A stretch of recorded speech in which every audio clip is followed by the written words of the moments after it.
What's up, guys? My name is SnyperSama, but you can call me Sniper. Welcome back to the channel. In today's video, we're throwing it back. And the reason we're throwing it back is because I didn't realize in my last couple of YouTube videos, I never actually posted this build. I don't know what happened. My brain just kind of like forgot it existed. I logged in, I was starting to play, and here we are. This is Immortal V5.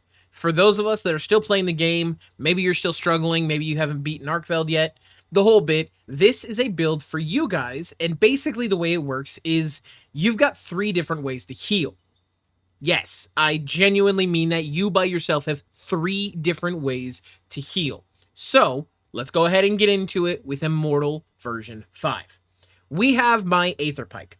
This is just because the Lance is the tankiest weapon. You necessarily don't need to use this weapon, but I will say that if you were trying to go for a overall tank build, this is the weapon to use. You could make an argument for Gun Lance, sacrificing a little bit of defense for a little more offense, but nonetheless, for the ultimate tank setup, Lance is the way to go.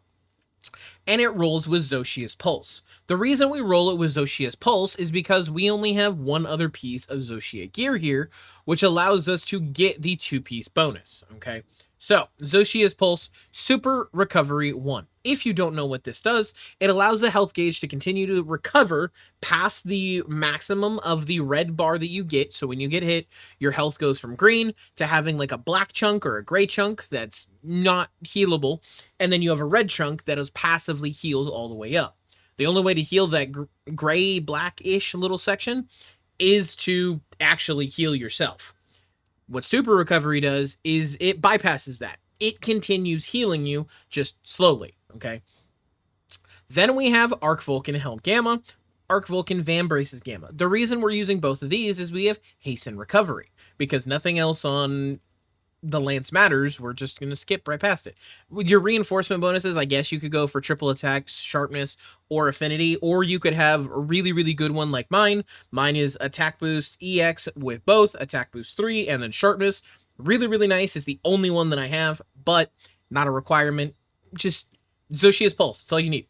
Okay. So with Arc Vulcan gear, we get Hasten Recovery, which is our second way to heal. You regenerate a small amount of health, which will vary based on your weapon. In the case for Lance, it's like every 6 hits. I think it's 6. It might be 5. But it's pretty much you just keep swinging at the monster. You keep attacking the monster. And then, boom, you get healed. That's it. That not only are you passive healing now, but just fighting the monster heals you. It's pretty nice, I won't lie. Then we have Guardian Arkfeld Male. Now, this is a set that most people don't rock, and most people don't even think about because there's better gear sets. To which I say true, but what most people seem to forget is that this set was the original set with Flare. Mixing this with Arc Vulcan Vambraces and Guardian Arkfeld Coil Beta, the male beta, you were able to get Flare level 5. Flare level 5 makes it a lot easier to create wounds, which is really, really nice against some of these tougher monsters, and it also just will randomly tick a decent amount of non-elemental damage to the monster, kind of like blast effects. It just, boom, extra damage, done. That part is really, really nice, but the third part of healing comes from its specific 2-piece bonus. Restores a moderate amount of health when destroying a wound on a large monster. So, thanks to the combination of the Guardian Arkfeld and the Arch-Tempered Arkfeld armor, we are able to get Flare level 5, which makes it easier to create wounds. Because it's easier to create wounds, we get to take full advantage of Decimator, where when we destroy wounds, we end up healing. Because wounds technically count as doing weapon damage, we also get to take full advantage of the Arc Vulcan Hasten Recovery, which means while doing damage, you're healing.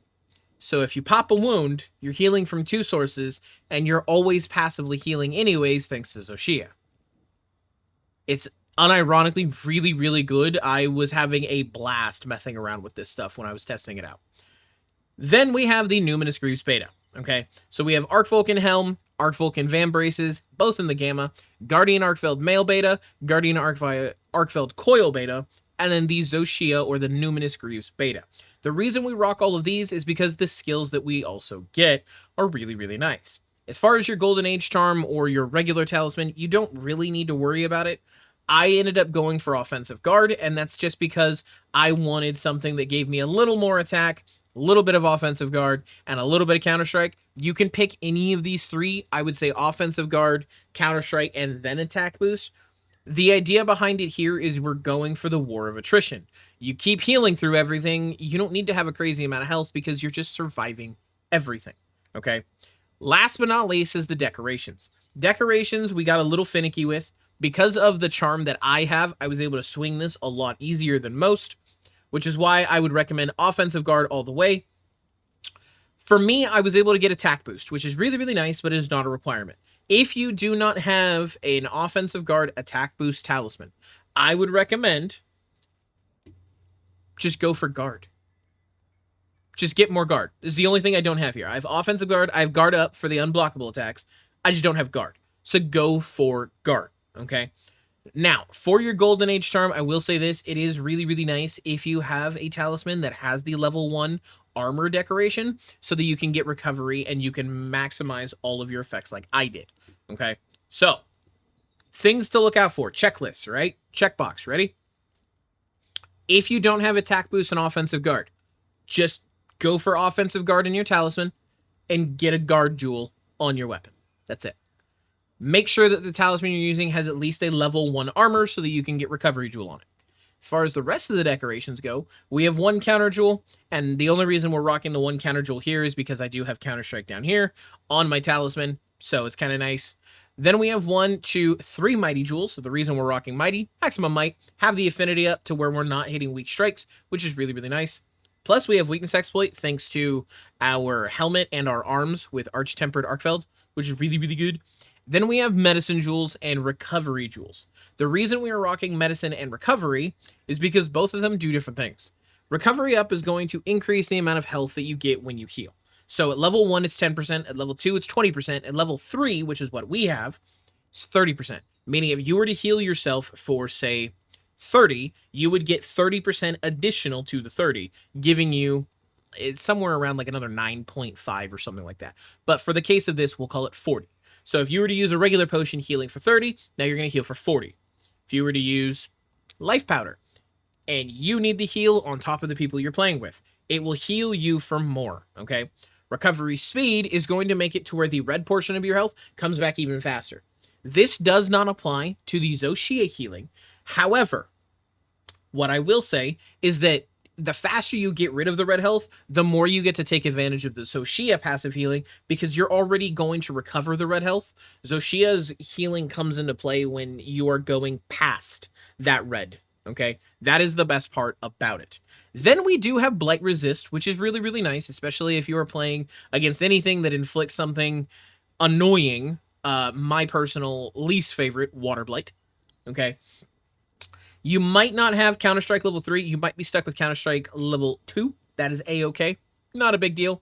If you don't even have a Counter-Strike, because I have one here, and then we have some on our armor, it's not a big deal. You don't need to worry about it. Counter-Strike level 2 is more than good enough. It's whatever you guys can make work, okay? As far as the rest of our skills go, with Weakness Exploit level 5, we have the 30%. We don't have to worry about weak strikes, which is really, really nice. We have Maximum Might giving us the 60%. We're at about 50% natural affinity. Flare, which is just going to increase the amount of damage that we do. On top of that, you are going to be able to inflict wounds. This is definitely one of those builds where you are not in it to do the most damage. You're in it to be the anchor your team needs. Because holy crap. You can see here, we only have 489 defense. But we have a solid amount of attack, thanks to my attack boost at least. Without the attack boost, it'd be somewhere around, I think it's 260-ish, 265, somewhere in that ballpark. I don't remember.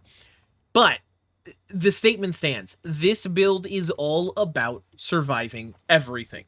All you do is guard, all you do is live, and you profit. I know I said that I was done with builds. I don't think I am quite yet. I think there might be a couple more things that I might be able to do that are a little goofy, little haha, a little funny, but we'll see what's going on. That is going to do it for today's build, guys. Thank you all for coming and watching. Thank you all for hanging out. Don't forget to like, don't forget to comment, don't forget to subscribe, and I'll see all of you in the next one. Farewell.